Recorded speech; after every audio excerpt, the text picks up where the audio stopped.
or minimal necessity to constrain the irrational and destructive workings of the classical free market.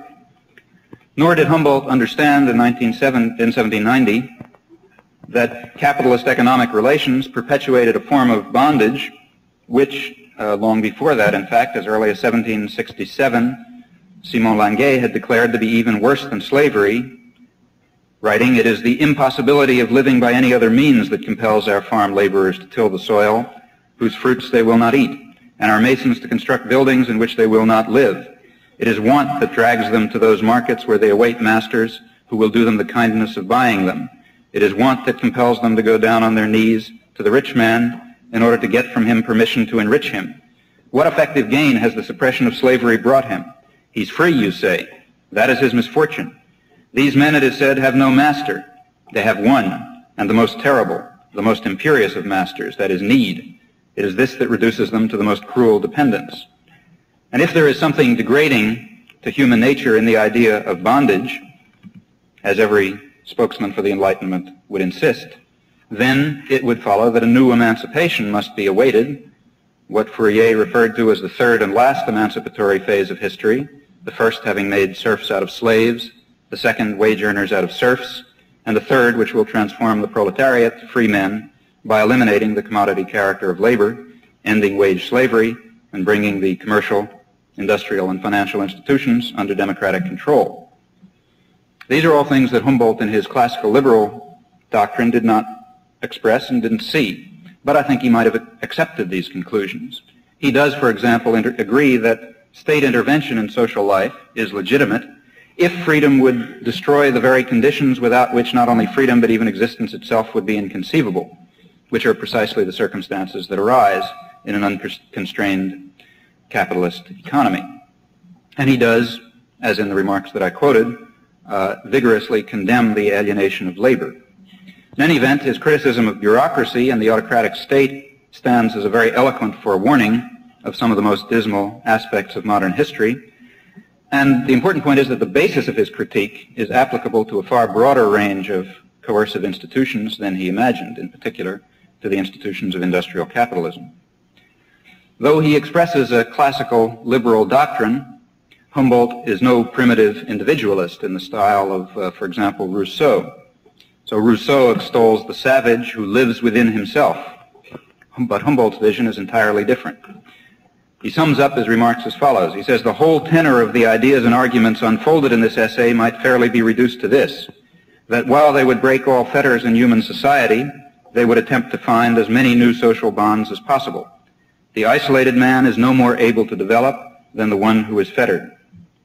And he, in fact, looks forward to a community of free association without coercion by the state or other authoritarian institutions, in which free men can create and inquire, achieve the highest development of their powers. In fact, far ahead of his time, he presents an anarchist vision that is appropriate, perhaps, to the next stage of industrial society. We can perhaps look forward to a day when these various strands will be brought together within the framework of libertarian socialism, a social form that barely exists today, though its elements can perhaps be perceived. For example, in the guarantee of individual rights that has achieved so far its fullest realization, though still tragically flawed in the Western democracies, or in the Israeli kibbutzim, or in the experiments with workers' councils in Yugoslavia, or in the effort to awaken popular consciousness and to create a new involvement in the social process, which is a fundamental element in the Third World revolutions, coexisting uneasily with indefensible authoritarian practice. So let me summarize this first point. The first concept of the state that I want to set up as a point of reference, classical liberal, its doctrine is that the state functions should be drastically limited, but this familiar characterization is a very superficial one. More deeply, the classical liberal view develops from a certain concept of human nature, one that stresses the importance of diversity and free creation, and therefore this view is in fundamental opposition to industrial capitalism with its wage slavery, its alienated labor, and its hierarchic and authoritarian principles of social and economic organization. At least in its Humboldtian form, classical liberal thought is opposed as well to the concepts of possessive individualism which are intrinsic to capitalist ideology. So it seeks to eliminate social fetters but to replace them by social bonds, not by competitive greed, not by predatory individualism, not, of course, by corporate empire, state or private. Classical libertarian thought seems to me, therefore, to lead directly to libertarian socialism, or anarchism, if you like, when combined with an understanding of industrial capitalism. Well, the second point of reference that I want to discuss is the libertarian socialist vision of the state. A French writer, rather sympathetic to anarchism, once wrote that anarchism has a broad back. Like paper, it endures anything. And there are many shades of anarchism, and I'm concerned here only with one, namely the anarchism of Bakunin, who wrote in his Anarchist Manifesto of 1865 that to be an anarchist one must first be a socialist. I'm concerned with the anarchism of Adolf Fischer, one of the martyrs of the Haymarket Affair in 1886, who said that every anarchist is a socialist, but not every socialist is necessarily an anarchist. A consistent anarchist must oppose private ownership of the means of production. Such property is indeed, as Proudhon in his famous remark asserted, a form of theft.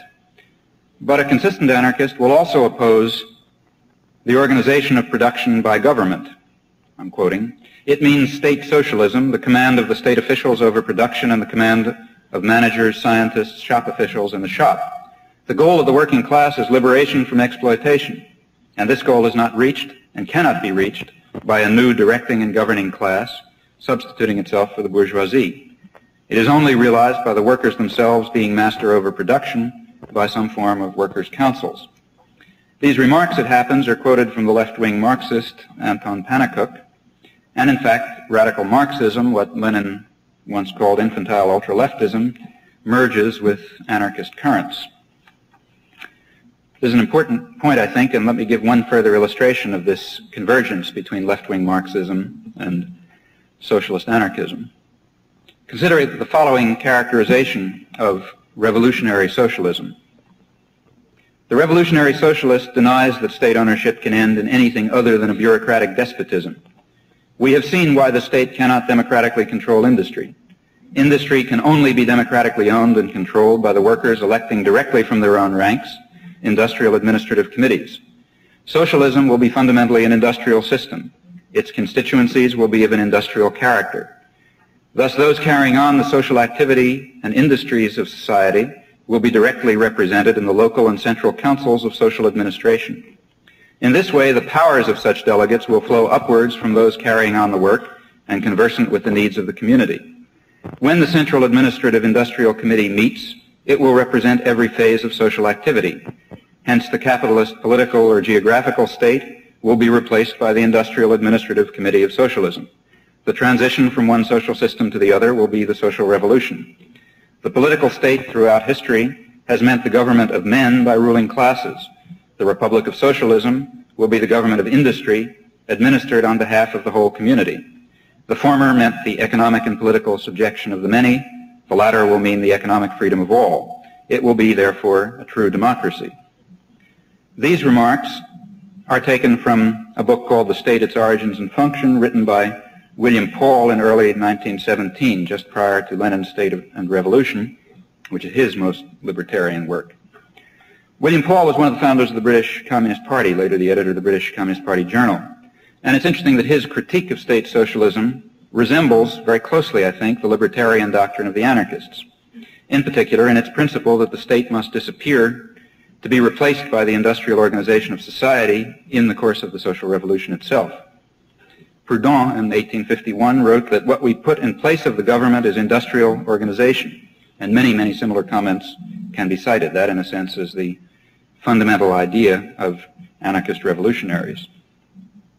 What's more important than the fact that many such statements can be cited is that these ideas have been realized in spontaneous revolutionary action several times. For example, in Germany and Italy after the First World War, in Catalonia in 1936. One might argue, at least I would argue, that council communism in this sense, in the sense of the long quotation that I read, is the natural form of revolutionary socialism in an industrial society. It reflects the intuitive understanding that democracy is largely a sham when the industrial system is controlled by any form of autocratic elite, whether of owners, managers, technocrats, a vanguard party, a state bureaucracy, or whatever. Under these conditions of authoritarian domination, the classical liberal ideals, which are expressed also by Marx and